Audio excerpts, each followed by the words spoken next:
자, 실내건축 기능사 2021년 1회 CBT 기출 보고 문제 보도록 하겠습니다. 첫 번째, 상점의 파사드 구성에 속하지 않는 것은에 대한 문제였고요. 파사드라고 하는 것은 이제 두 가지 정도의 키워드를 가집니다.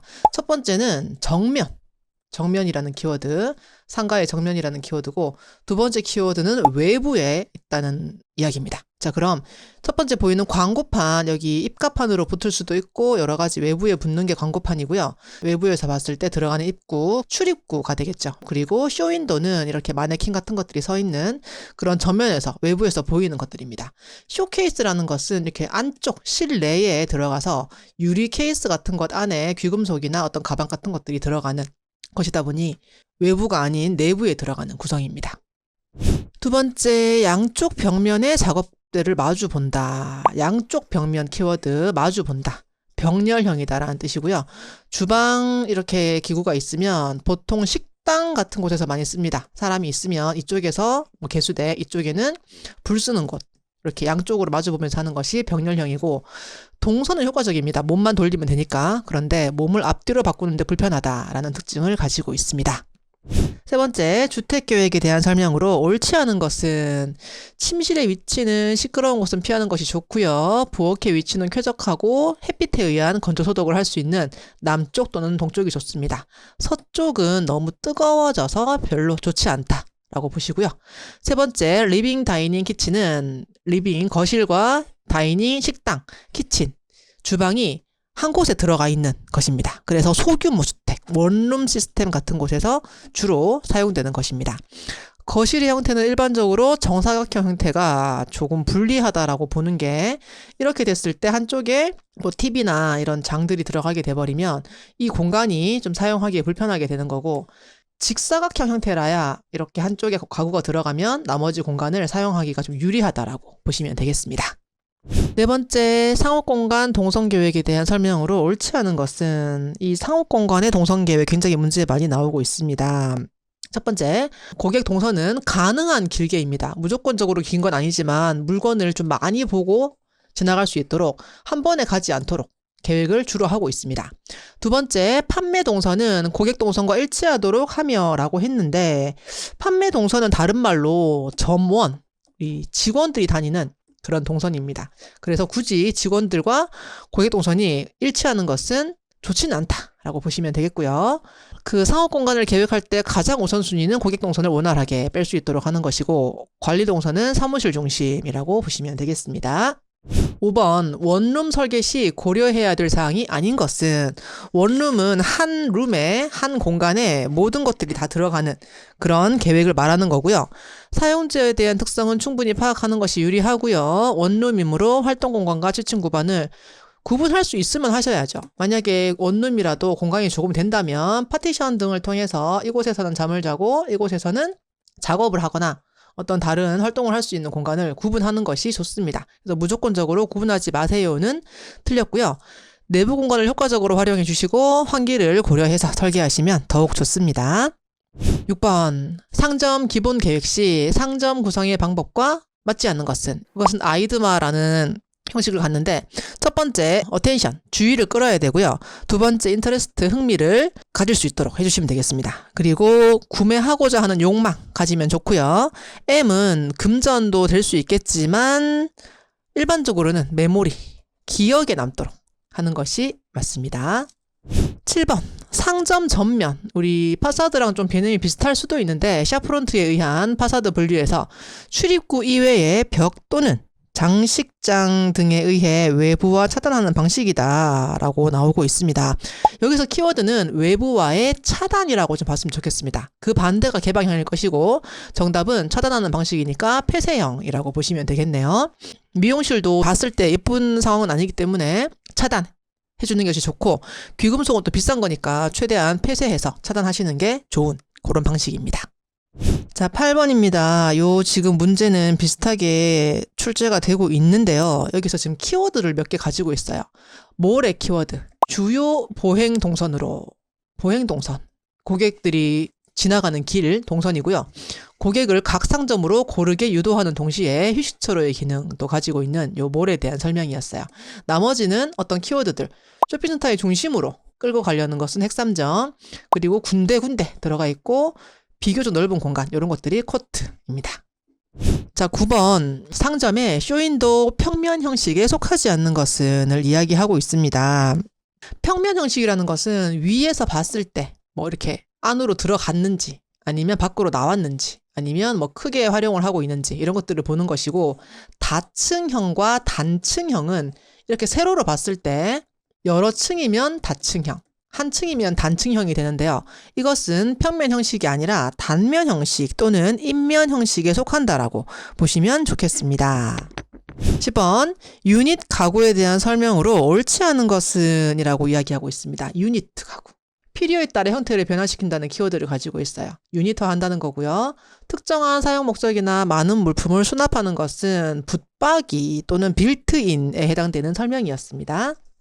자, 11번에서 측창 채광에 대한 설명으로 옳지 않은 것은을 이야기하고 있어요. 측창이라는 것은 건물이 이렇게 있으면은요, 옆쪽에서 열거나 아니면 햇빛을 받는 이런 것들이 측창이고, 비교되는 것은 천창과 비교를 많이 합니다. 첫 번째, 개폐 및 열고 닫는 것 또는 조작이 용이하죠. 사람이 이렇게 있으면 바로 팔을 뻗었을 때 나올 수 있는 높이에 있는 것이 측창이니까. 두 번째, 시공이 용이하며 비 막이에도 유리한 편입니다. 천창은 햇빛은 많이 들어오지만 빗물을 받았을 때 이것을 막아주는 것이 조금 더 필요한 그런 다른 과정이 필요하기 때문에 유리하지 못하다라고 보고 있고요. 편측 채광의 경우 실내의 조도 분표가 불균이란 편입니다. 한쪽에만 창이 있을 경우에는 햇빛이 이쪽에 가 있을 땐 햇빛이 덜 들어오는 그런 문제가 있어서요. 균일하지 못하다의 상황이고, 근린의 상황, 이웃의 상황에 따라 채광의 방해가 될 수 있다라고 보고 있습니다. 12번 사방에서 감상해야 될 필요가 있대요. 그래서 지금 어떤 전시물이 이렇게 중간에 섬처럼 들어가는 거예요. 이러한 전시물이.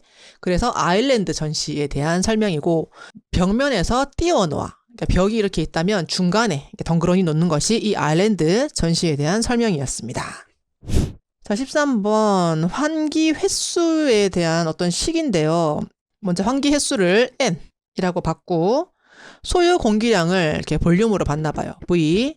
그리고 실의 최적 몇 세제곱미터인가의 식으로 보여주고 있습니다. 그래야 첫 번째, 우리 환기 횟수는 실의 용적에 대해서 얼마나 공기가 필요한가, 그래서 몇 번 환기를 하는가로 계산을 하는 문제였습니다. 14번 일반적으로 자연 환기를 해야 되는 곳과 거리가 먼 것을 이야기하고 있습니다. 일반적으로 자연 환기를 말하는 거예요. 무조건적으로 자연 환기를 해야 되는 것은 아니고, 우리 일반적으로 주택의 거실과 아파트의 거실, 학교의 거실은 창문 열어서 환기를 합니다. 근데 수술실 같은 경우에는 어떤 세균의 문제 때문에 기계 환기를 하는 것이 맞습니다. 자, 15번 인간공학에 대한 설명으로 거리가 먼 것은 입니다. 인간공학은 체계적으로 인간의 특성에 대한 정보를 연구하고 이들의 정보를 제품이나 환경에 이용하고자 하는 학문, 이게 일반적인 어떤 개념이고요. 인간이 사용하는 제품이나 환경을 설계하는데 인간의 생리적, 심리적 면에서 특징이나 한계점을 체계적으로 응용한다. 설명을 한 거죠. 인간공학에 대해서. 안전성과 효율성을 제고하는 그런 학문에 대한 설명입니다. 요 세 개는 인간공학에 대한 설명이고요. 이것은 단일 학문으로서 보는 것이 아니라 다른 학문, 그러니까 우리 제품 디자인이나 환경 디자인에 대해서 같이 가야 되는 학문입니다. 그래서 인간을 기준으로 봤을 때 이 인간이 어떤 실에서 생활하기에 적합한 환경을 만드는 것이 인간공학이기 때문에 단일 학문으로 보기는 어렵다라고 보시면 되겠습니다. 자, 16번입니다. 전통 가구 중 장과 더불어 가장 일반적으로 쓰입니다. 우리 장롱이라는 말 쓰죠. 장롱. 같이 쓰는 건데 몸통이 2층 또는 3층으로 분리되어 상자 형태로 들어가는 것. 이렇게 생긴 아이를 농이라고 하고, 좀 세로로 길게 들어가는 아이를 장이라고 부르고 있습니다. 그래서 농에 대한 설명을 하고 있는 거였죠. 17번 좁은 공간을 넓게 보이게 하려면 어떤 것이 유리한가의 문제인데요. 매끈한 질감이 거친 질감보다는 조금 더 넓게 보이는 효과가 있습니다. 반사가 조금 되면서 공간을 넓게 해주는 효과를 가지고 있어요. 자, 지금 이것도 키워드 위주로 보자고 했는데요. 비교적 넓은 공간이라는 키워드를 가지고 있는 것이 이 코트입니다. 군데군데 비교적 넓은 공간.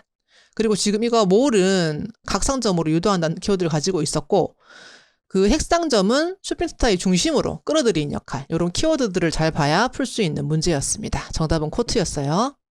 자, 다음 설명에 알맞은 배광 방식은 무엇인가요? 키워드는 천장이나 벽면 등에 반사시키는 거예요. 그 반사광으로 조명하는 거고, 그래서 눈부심이 없는 특징을 가지고 있는 것. 그것은 간접 조명에 대한 설명이었습니다. 자, 그리고 조도의 단위가 어떻게 되는가인데요. 조도의 단위는 일반적으로 룩스를 이야기하고 있습니다. LUX라고 표현하기도 하는데 그냥 일반적인 단위는 LX라고 표현을 하고 있습니다.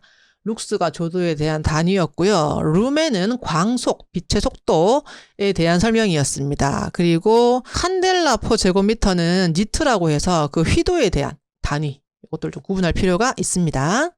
자, 21번. 이 문제 최근에 굉장히 많이 나오고 있는 문제예요. 이 프로키네 현상이라는 건데, 색광에 따른 시감도가 밝을 때와 다를 때 그 느끼는 것이 달라요.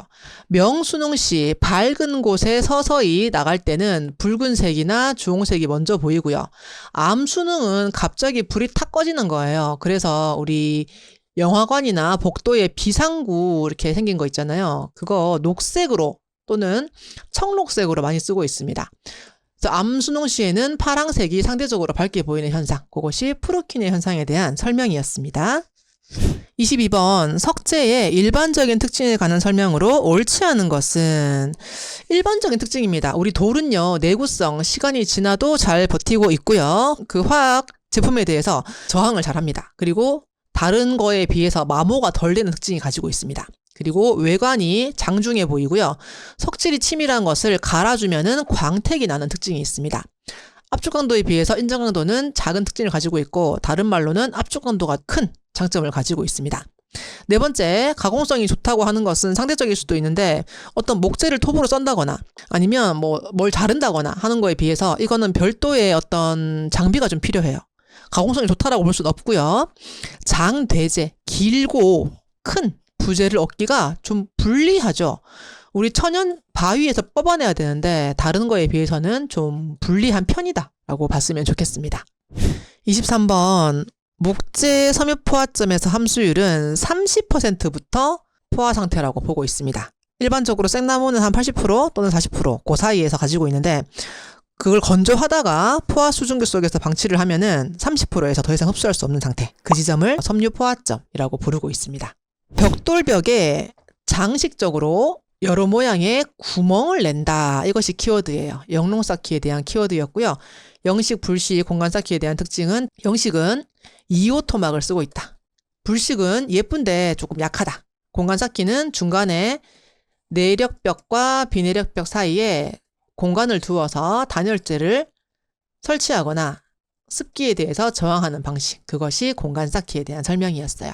구멍을 냈다고 해서 공간이 아닌가라고 볼 수도 있는데, 여기서 키워드는 영롱 쌓기는 구멍을 내는 것, 공간 쌓기는 공간을 두는 것, 두 가지로 구분을 하시기 바랍니다. 다음 설명에 의미하는 열의 이동 방식은 어떤 물체가 전달 매개체 없이 직접 도달하는 것, 이게 지금 복사에 대한 키워드인데요. 그 예를 들어서 어떤 유체, 물이나 기체를 통해서 이동하는 것은 어떤 전달, 그리고 고체를 통해서 이동하는 것은 전도, 이런 키워드를 가지고 있는데, 복사는 그런 매개 없이 직접 내가 열원 옆에 딱 붙어 있는 것, 복사고요.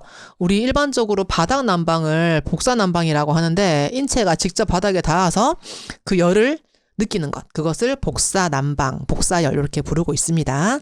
자, 소음이 여러 가지가 나오는데 키워드가 있습니다. 크기가 변동되고 있지 않다고 생각하는, 다른 말로는 크기가 일정하다라는 키워드를 가지고 있습니다. 그것은 정상 소음에 대한 특징 키워드였습니다. 27번. 음의 물리적인 양을 표현할 때 쓰이며, 음의 세기, 음암 레벨을 측정할 때 쓰는 단위에 대한 문제인데, 데시벨에 대한 키워드였어요. 이것과 비슷한 것이 손이라는 단위가 있는데, 손 또는 폰, 이것은 상대적으로 어떤가, 이 다른 어떤 기준음에 대해서 이 음이 얼마나 큰가, 그것을 볼 때는 손이고요. 그 자체의 물리적인 양을 볼 때는 데시벨, 이 키워드를 보셔야 됩니다. 자, 28번입니다. 똑같이 나오진 않았는데 아까 초반에 조금 유사하게 나온 문제가 하나 있었습니다. 고객동선은 가능한 짧게 하여 이것이 맞을 수도 있고 아닐 수도 있는데 일반적으로는 고객동선을 좀 길게 하는 것이 맞습니다. 작업동선은 짧은 것이 맞는데요. 고객동선을 길게 해야 상점 안에서 좀 여러 군데를 다니면서 볼 수 있도록 유도를 하는 것이 좋습니다. 여기선 짧게 하여라고 했으니까 틀린 것으로 보시면 되겠습니다. 29번. 다음 설명에 알맞은 재료의 역학적 성질은, 이것도 지금 키워드가 굉장히 중요한 그런 부분이었는데, 순간적으로 변형이 생기지만 외력을 제거하면 원래 형태로 돌아오는 성질입니다. 다른 말로 말하면 탄력이 있는 거예요. 탄성. 어떤 피부도 눌렀다가 탁 놓으면 원래대로 돌아오잖아요. 어떤 고무 같은 것들도 마찬가지. 탄성에 대한 설명이었고, 이거에 반대되는 것이 취성입니다. 취성은 이렇게 적은 힘에도 순간적으로 부러져 버리는 거, 취약한 거, 그것은 취성에 대한 성질. 두 가지 문제가 굉장히 많이 나오고 있어요. 30번. 상품의 진열에서 골든 스페이스입니다. 우리 지금 바닥에서 어떤 진열장을 짜는 거예요. 그럼 사람이 이렇게 눈높이라는 개념이 있잖아요. 눈높이가 만약에 뭐 키가 170이다라고 치고 이렇게 있으면 사람의 눈이 닿는 곳은 이렇게 약간 내려다보는 곳, 그리고 눈높이보다 조금 낮은 곳이 골든 스페이스인데요. 이것이 850에서 1250. 그리고 지금 진열뿐 아니라 어떤 작업에서도 이 부분이 가장 작업하기에도 좋고 보기에도 좋은 골든 스페이스의 범위 850에서 1250으로 정해져 있습니다.